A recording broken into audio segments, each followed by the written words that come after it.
ഒന്നാം മുദ്ര പൊട്ടിച്ചപ്പോൾ സമാധാനം എന്ന് പറഞ്ഞുകൊണ്ട് വെളിപ്പെടുന്നവനാണ് ആന്റി ക്രൈസ്റ്റ്.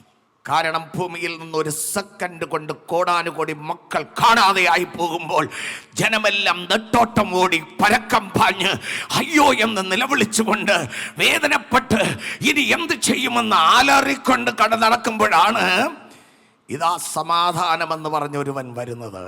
അന്ന് കൈവിടപ്പെടുന്നവർ അവരെ ഭരിക്കുന്ന ഒരു ഭരണകർത്താവായിട്ടാണ് ആന്റി ക്രൈസ്റ്റ് വെളിപ്പെടുന്നത്. ഈ അന്തിക്രിസ്തുവിനെ നമസ്കരിക്കുന്നത് ആരായിരിക്കും എന്നവിടെ രേഖപ്പെടുത്തിയിട്ടുണ്ട്. ലോക സ്ഥാപനം മുതൽ അറുക്കപ്പെട്ട കുഞ്ഞാടിന്റെ ജീവപുസ്തകത്തിൽ പേർ എഴുതിയിട്ടില്ലാത്ത ഭൂവാസികൾ ഒക്കെയും അതിനെ നമസ്കരിക്കും. കൈകളെ തട്ടി സ്തോത്രം ചെയ്യാം.